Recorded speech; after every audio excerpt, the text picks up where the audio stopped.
Hey everybody, this is part two to my experiences as a Jehovah's Witness that I was sharing with you guys. And if you checked out my first video, I thank you to take the chance to really go into my life in this, you know.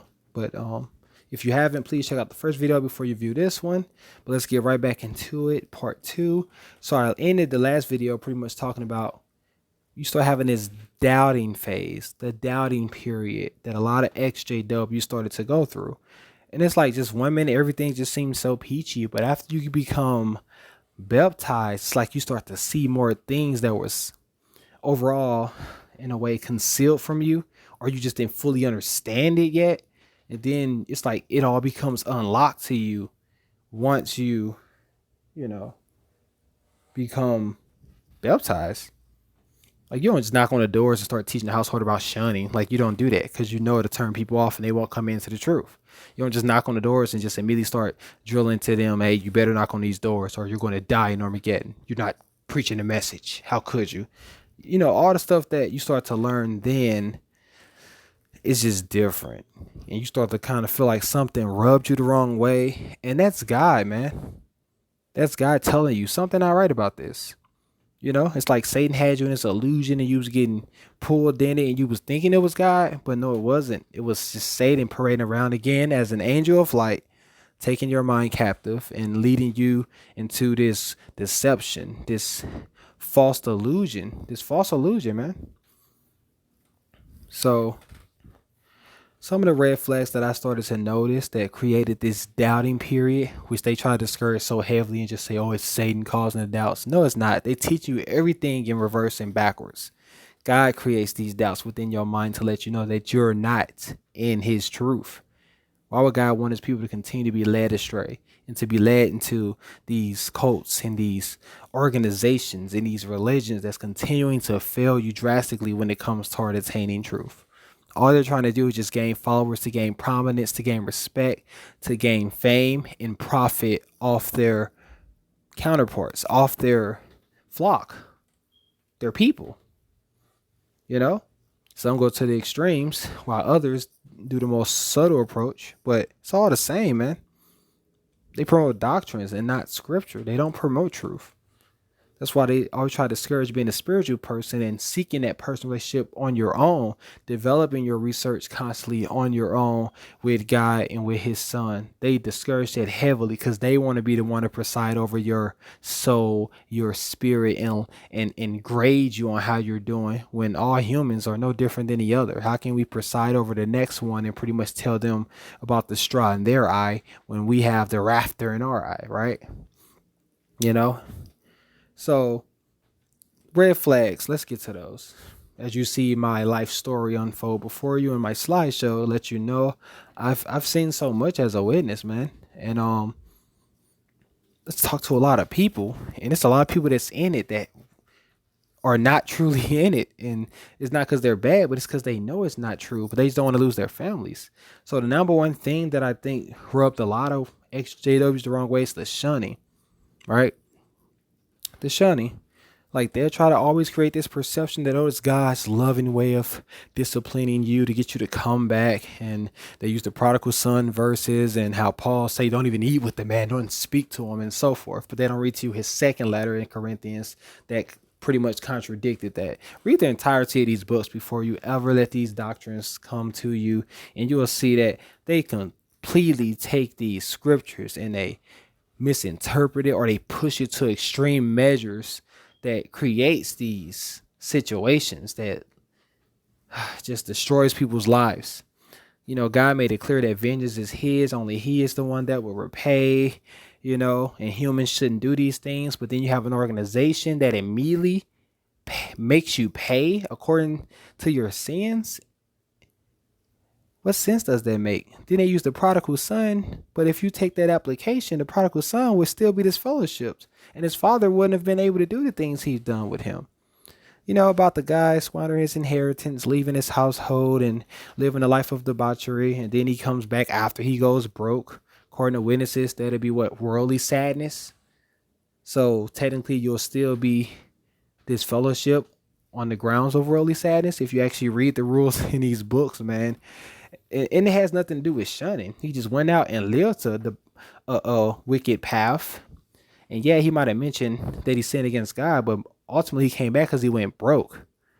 And he went back to his father, wanted to work with one of his lowliest men and so forth. But and what's funny is it contradicts shunning because his father didn't hit him with the whole, like a witness to do. You want to quick rush you to the elders and get you disciplined and do this and that and shun you because you did all of these things. But no, it shows you forgiveness because the father didn't bring nothing. He grabbed his son and held him passionately and just showed him mercy and love. And that's what God is about. God ain't this evil guy who just quick to want to punish and torture us like these cults and organizations do. Everything Jesus teaches, it has nothing to do with shunning. Jesus talked with the people of the nations, And what's funny is the people in his own faith was the ones that was always finding fault with him for doing these things. What is he doing? He's talking with tax collectors. He's talking to prostitutes and people of the nations, which we'll call worldly people. Man, Jesus was doing all kinds of things, that they couldn't understand because they was pushing doctrines and they was not teaching God's truth. And Jesus is the truth. But yet they just couldn't see that because they continue to push these man-made doctrines. Same with these other religions like the Pharisees and the Sadducees and so forth. They just couldn't understand why he did the things he did because it just didn't go along with the way that religion does things. And that's my point. Shunning has nothing to do with the Bible. They just take certain scriptures and they misinterpret them drastically. But when you read the entirety of the Bible, you can find so many scriptures that contradict shunning about Jesus and God's applications on how we are to be forgiven and how we are to not hold grudges. And shunning is a grudge. It's kind of like, oh, you don't agree with us? You don't agree with our teachings? You're doing this? You know what? Well, we're going to cut you off. And even worse, we'll take your family from you. Because if anybody still a witness, they're gone. They will never talk to you until the day you die unless you come back into their thinking. You tell me that's godly? You tell me that's what Jesus teaches us? Did the governing body replace Jesus because Jesus was the only mediator to lead you right to God? But now they're like, oh, no, it ain't. You need the governing body. You need Jehovah's organization. If you don't have it, you're going to die in Armageddon because they're the mediators now. Jesus is replaced completely. So those were red flags for me right there. The beard deal, hey, you can't have beards, and the only rationalization they'll use is it was a story one day. It was a guy who went to the door and he had this long beard and he was trying to teach the truth, but people wouldn't listen. They was like, oh, get out of here, you hippie. Yeah, they use a hippie story. Kind of prejudice in a way too. Like, what's so bad about hippies? Like to just be so judgmental to people like that. But yeah, that's the story I always heard from all different witnesses. So I'm like, this got to be some generic made up story because everybody keep using it. What's the odds of everybody going to the door and this was the story? And that's because they got no scriptures to support it. Nothing. Not to mention all the biblical writers had beards. Jesus had a beard. They even depict Jesus in his heavenly form with a beard. They even depict the angels in their heavenly form, of course, with beards, right? So beards are so bad, we shouldn't have beards, and they're so negative and they affect our worship, and we gotta reflect God in his loving way, and we gotta do it in our grooming and dress. But then you depict God's son, which is the best example that we have as an example of our faith, with a beard, angels with a beard, not to mention all the biblical writers had beards, and none of these things was ever an issue of one's faith at all. And there's no scriptures to support men not having beards. But they'll give you all of this indoctrinated, brainwashing, strategic ways to just manipulate your mind and make you come into their thinking, because that's how it works.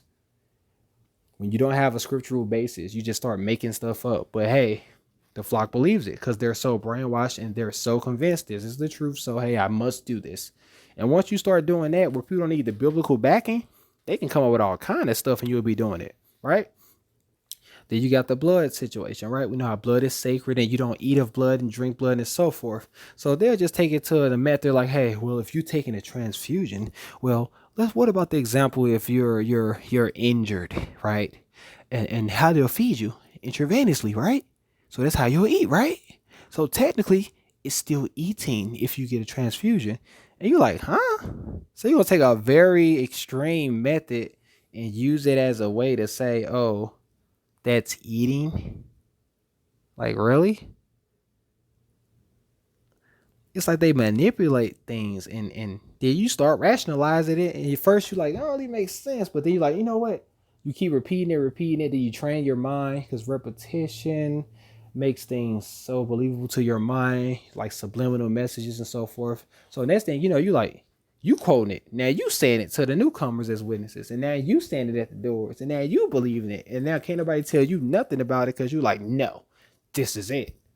And that's why I say brainwashing is real, man. It's so strong. I was once doing it, man. So you start quoting it. Like, oh, it's eating it. Don't get it. Get the no blood card. And then you get these liaison committees who control your souls. Like if you have any situations, surgeries, and so forth, man, they get to control pretty much your life. Pretty much they're like, hey, don't get it, you die. Oh well. They just hit you with, well, paradise coming. It don't care. It don't matter. He died, paradise. Or he's one of the anointed. He's an angel now. So they just kind of like minimize all of their mistakes when they mess up people's lives and just hit you with like, oh, no big deal. But they wouldn't do that to themselves, right? Another thing that's a red flag, they discourage witnesses from going to college and pursuing secular education. Yet, if a witness gets sick, who are they going to call? A doctor, right? Doctors. And how do they become doctors? Through secular education. But then we discouraging it. So imagine if the world was full of the witness thinking, like the whole world, right now, and not in the paradise state, still like now, how it is now. Nobody will get the training to become doctors, so how would people get well? How would people perform surgeries? How would people be lawyers and defend against criminals? Which is ironic because when the governing body was getting sued in all of these cases of child molestation and pedophilia in the organization, which many witnesses also don't know about, the 5,000 plus cases of sexual child abuse that was covered up, that was made available at the disposal of the governing body, but yet they pretty much swept it under the rug so that it wouldn't reflect a bad name on Jehovah's organization. I mean, at one point it even was broadcast live on the news. The Australian Royal Commission, right? And all the XJWs that really stayed awake, these things, man. But the average condition witness, they don't know this because they're not looking, because they're not supposed to. And that's why. So they're just like, oh, let's just say, no, it's not real. Oh, no. Like when you condition as a witness, it don't matter what happens. You will always defend it. It will always be an excuse. You'll probably see a governing body member in a strip club and you'll be like, oh, no, it probably wasn't him. How do you know it was him? No, it was not him. You tell me it was him. Never. See, that's just Satan. Or they just probably throw him on the bus. Well, still don't mean Jehovah's organization is fake. Then you go find some flaw in the foundation of it, like Charles Taze Russell being one of Freemasons. And they're like, oh, come on, never. See, they're just spitting lies. How dare, like, come on. See, they're just blasphemy because they're just hating and this and that. But, these things are true. And what would XJW have to lie about these things, man? We once believed that. We once was in love with the organization. We really believed it was the truth. You think we're happy to have to report these things? But you can't tell the condition when there's nothing, because we all know how it was when we was that way. So I don't fully blame them. It's really the infrastructure that made them this way. It's I call it the heartbeat of the entire infrastructure, and that's the governing body. They know what they're doing, but they don't care. I mean, they've done a lot of things to people, man. And shunning leads to high suicide rates that they don't talk about. A lot of people have killed themselves because of being shunned from their family and friends and former mates and so forth, where they just cut them off, all because they took a break from the religion. Yeah, they can take your entire family from you, period. Right? And just cut you off like you're dead, ignore you when they see you, hang up the phone, don't acknowledge your existence. That is the most evilest thing you can do. It's like when you go to prison and they place somebody extremely big and tough into isolation, and you just notice that you just kill that person's soul, man, because they have no interaction with people. All that they know is just taken from them, and they just become ruined. And that's what shunning does. It ruins people psychologically. It leads them to suicidal tendencies. It does so much to a person, especially for those unlike me who was raised in it, which I wasn't.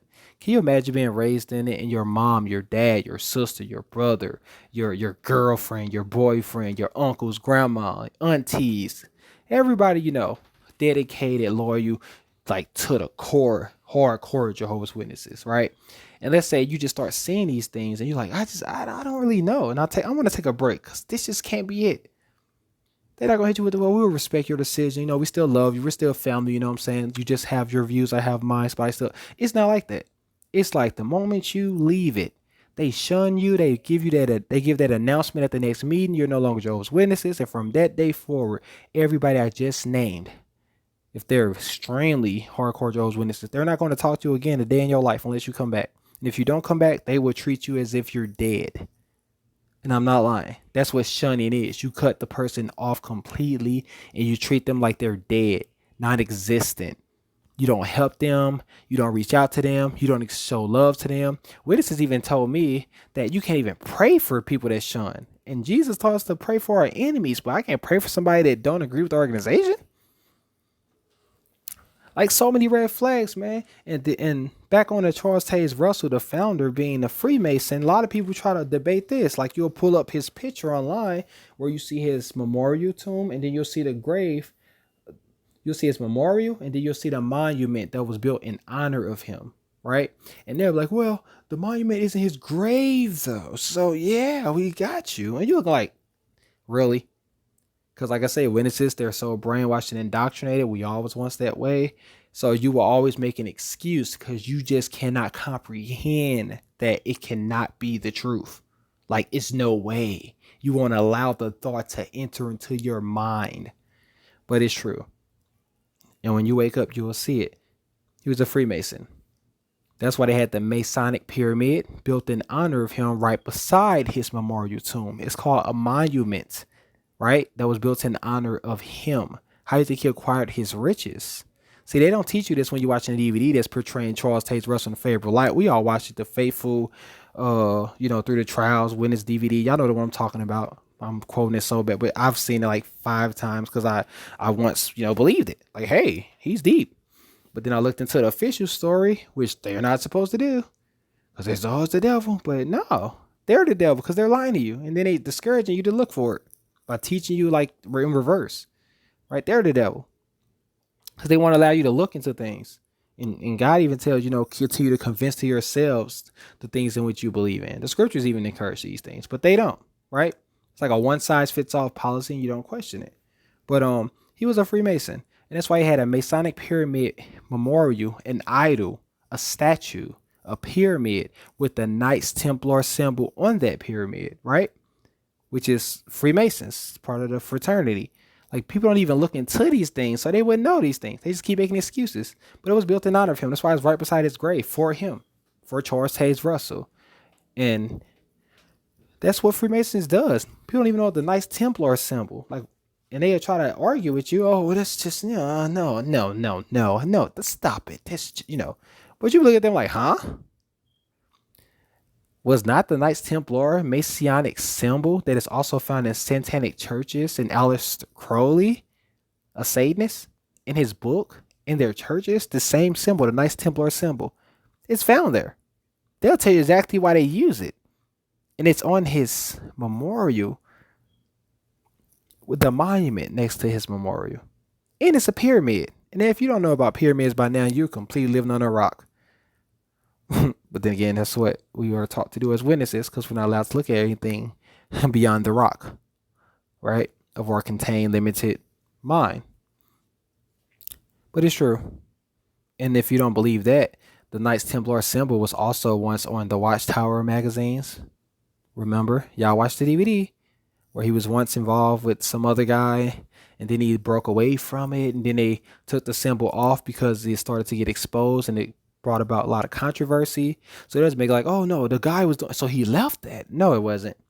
It's called damage control when you get caught doing something satanic. So you just hurry up and try to do something to pacify the flock so that they can believe your narrative. It's the same like they did with the United Nations relationship where they was promoting the United Nations as the beast, but then they had dealings with them, the beast.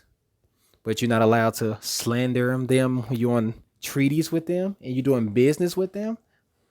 But of course, every time they get exposed, they do damage control, and then they'll just say, hey, the brothers saw that it was this and that, so they fixed it, and it was new light. They don't just say, oh, we was doing something wrong. They'll be like, it's new light, because they can never be wrong. Just like with all of the false prophesying and the false dates, things that the Bible really discourages us to do, right? But then they given dates multiple times, not just 1914. They gave plenty of dates, and people selling off their homes and cars because they believe they're about to be taken to heaven and so forth. And they just, oh, it's no big deal. But it's a big deal. People's lives was affected, man. But they don't want to talk about that. Or if they do, they're going to give you the cleaned up version. And when it's going to be like, oh, yeah. See, they're honest. They're open. They told us these things. But it was new light. God was still revealing. Ain't no new light. The Bible makes it clear. If somebody prophesies something that doesn't happen, that person is not inspired of God. People do not read these scriptures, man. They do not look at the applications of these things. Let that man be accursed if you say anything contrary to the truth, right? It is ridiculous, man. And like I was saying with wedding rings and how they're part of the, Saturnism and Satanism. A lot of people don't even know Saturn and the rings of Saturn, how it falls directly in line with Satanism. Why do you think you see the satanic rings of Saturn in almost all of the logos and corporate logos? I mean, all over the place subliminally and so forth. These things are so out there and made readily available if you actually look into the doctrines of these origins of how they became.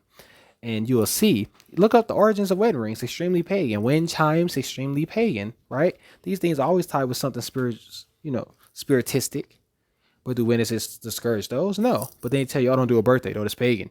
Don't do holidays, that's pagan. Okay, wedding rings are pagan, but they walk around wearing wedding rings. But hey, when it's a popular custom, oh, no big deal.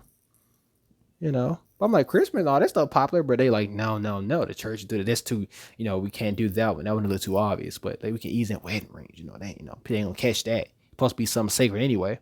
But in the scripture side, people that got married under the Babylon the Great, God gonna bring all of it to justice. Using God's beautiful arrangements and attaching satanic things to it, but they don't want to talk about the other things that they do that are pagan. You can't discourage paganism and then do certain things that are pagan, right? Oh my gosh, it's so many red flags with them, man. And like I said, they just will not, the conditioned ones that are not yet awoken, they won't see these things, But these are all of the things that made me start to fade. We call it. You fade from it. You just start going, but you going through the motions. You like, you're not there no more. Like you sitting in a Kingdom Hall in the seats, but you're just not there anymore. And they looking at you like, oh, you were doing so good, and Jehovah's just so disappointed. You don't go out and knock on doors. You're not really coming at the meetings. Armageddon is right around the corner. Because they always trying to prophesy it, and they use it to pretty much just keep you in line. And you better do what we say. Armageddon could be coming. You could die. We're gonna be angels. We can kill you. It's like they use all of these things like indirectly to try to mess with your mind, man. Then they support the whole globe situation, which is all invented through scientism, right? This heliocentric globe model that was pretty much developed to cause people to turn away from God in the first place and started to rely more upon man's science. That's why they developed this heliocentric globe model that is not factually proven. Don't even get me started on that. The Bible does, in fact, promote a flat earth, a flat plane. Everything around you attests to that. Localized sun, a localized moon. Oh my gosh, so much stuff, man. And they don't touch on that. They all support the globe model, and you're this spinning ball moving at 1,000 miles an hour, orbiting at 1,000 miles an hour, chasing this enormously hot sun, because a lot of these religions, y'all don't even know, in ancient times, they worship the sun. Why do you think all of these supposed planets, which are luminaries, in fact, but they promote them as planets to make it believable that space is endless and there's other worlds out there so they can put you on. Like, all of this is a big illusion for the great deception of Satan that is coming. The Bible talks about all of this stuff, and it's like people don't even see it. They just miss it. But they promote all of these things. A lot of religions guilty of this as well. But they promote all of these things that the Bible don't support, and then they try to attach it with God. And I'm like, how can you do that? But that's a whole nother video. But that's a red flag to me as well. Oh my gosh, it's so many with this This religion it is ridiculous, man. But those are just some of the ones that really like stood out to me, that really made me examine, do I need to be in this faith? They will stalk you, they will hunt you down, they will knock on your doors. Hey, where's your field service? We need that time, turn in that time. We need that time. It's to show that the good news is being preached in the whole world. We're trying to, show it to encourage. No, that's not. That's your report card where they grade you spiritually. I put that in one of my other videos on my other channel, but it's to grade you spiritually, because it's like you're buying your relationship with God. You're putting in time like at a job. You're punching the clock. You're placing literature, magazines, truth tracks, and showing videos and conducting these studies, promoting the literature. It's the way of keeping tabs on you to make sure that you're being a good little publisher and you're doing what you're told. You're pushing the organization's narrative. That's why you're doing these things, and that's why you have to report to the elders so that they can grade you and pretty much determine your spirituality, rather than God doing it himself and judging you with your deeds in everyday life. It's kind of like they're playing God, so to speak, and they're doing it in a worse way. Then Jesus made it clear in Matthew chapter 6 that when you perform your worship and your gifts of mercy to God, you do these things in secrecy. You don't do these things to be noticed by men, to gain favors, prominent positions, chairs, if you will, privileges. And what you do in an organization, you start to go out in service and put in all of those hours and punch that time. That's what you get. You start getting noticed by these men. Oh, you're doing great, man. Oh. Then you start getting privileges. Now you're holding microphones. Now you're doing all these special things. They really ain't all that special, but you think they are, because that's what the illusion presents it as. You're washing toilets. You're doing these talks and points and presentations. Everybody looking at you like, oh, you're so spiritual. The sisters looking at you, or the brothers, if you're a sister in this case. All of this stuff, man, and it's just a big illusion. It's not true. It is not the scriptures that's the issue. It's not God that's the issue. It's not Jesus that's the issue. It's the governing body, this group of powerful men who are taking God's beautiful promises and using it as a means to control people, brainwash them, and indoctrinate them to do whatever they want them to do. And that is way too much power to ever bestow upon humans, because whenever humans get power, it corrupts them. Always, whether it be governments, politicians, kingdoms, so forth. You even see it through the Bible. It corrupts humans when they have that much power, especially when it's not motivated by God. And they claim that they are, but look at the history of it, man. You can't be leading people to God when the foundation of the very organization was founded through a Mason, and they won't even admit that he was a Mason when everything about him attests to the fact that he was. And he done nothing miraculous that other groups wasn't doing at the same place, where they just break away from churches and creating their own ideology and religions. He did the exact same thing many other religions done as well. Scientology, Mormons, just all these faiths do the same thing. They create their own doctrine, which is what he did. And it made him billions, well, millions in his case, and now it's growing to billions in the governing body's case of manipulating these riches. But they want to talk about these things, like I said, the child sex abuse that was covered up and hidden, right, from the masses, so that they not know how much flaws dwells within this organization. We're not talking about imperfections. No, these are willful sins that are not caused by mere imperfections. This is caused by just being a bad person, promoting what is bad and presenting it as good, or hiding it and concealing it from people. And this faith, man, is extremely dangerous, like I said, because it ruins people's lives. It leads people to suicide. It leads people to dying from surgeries because they're trying to do it along the narratives, thinking that they're doing it for God, so they don't take these transfusions, and they die. In a lot of cases, they have died. But they'll say, we got these alternate methods, but it don't always work. It don't work most times that I've seen, and people die. And they just hit you with, it's okay. They'll be in paradise. They'll be anointed, and they're one of the 144,000. That's a whole nother conversation. But so much wrong with it. The color that they portray most of these biblical characters is another thing that's pretty mind blowing to me, of how all of these depictions of these biblical figures and so forth, how they always present them like with these pale white skin and so forth, but that's not how these characters looked. That's not even how the skin pigmentation was, you know what I'm saying? But they don't teach you these things because they don't want to let you know about it. And they, and that's another thing that I noticed, like the racism indirectly that's shown in a lot of religions. They don't never want to pretty much teach you that most of these biblical people, if not all, were pretty much dark skinned, black, if you will, they want to teach you these things, right? And it's just a whole nother topic for a whole nother video.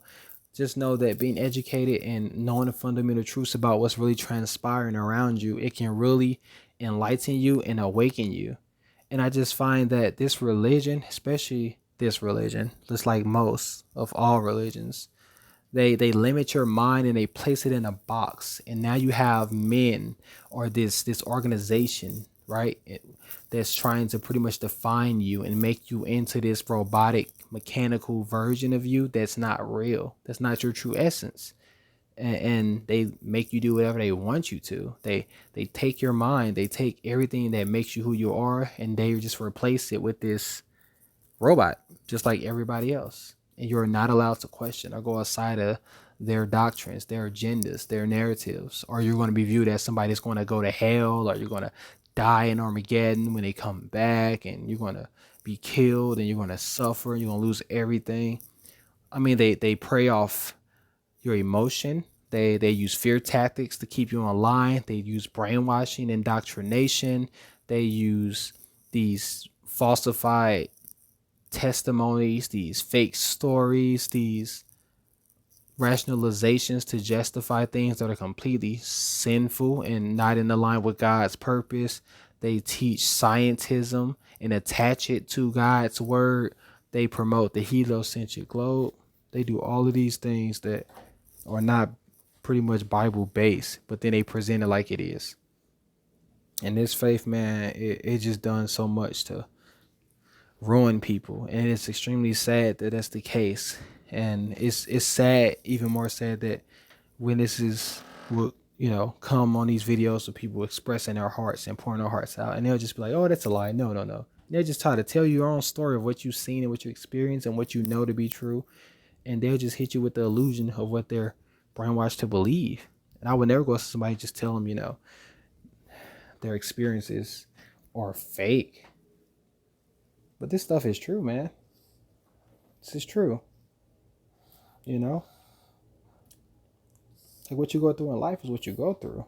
But as far as like these religions, they are fake. It can be proven when you look into the foundation of these things, man. It's a big difference. So just a little bit of my story, man, and I just I wish people wake up. And it's nothing but love, I wish witnesses will wake up and, get their families out of this, really seek God, and really seek his son, and be a part of something greater and beautiful, but just not condemn the entire world like you're the special people and everybody else is just going to die. Like, that is an evil concept, and it's just extremely biased. It's not a turn on to really pull people in. So I'll make another video addressing some more things, but I just wish more people wake up and just allow the indoctrination to slowly kind of fade out of their mind so that they can finally see what's really the truth about the supposed truth. So this is just my story, man. Take with it what you will. Much love to all. Keep your heads up. And just like I said, seek me out, man. Advice, love, comfort, a support platform from somebody who just got out. Talk to me, man. Hit me up, comment. We could be friends. We could be cool. Anywho, much love. Keep your head up. See you soon.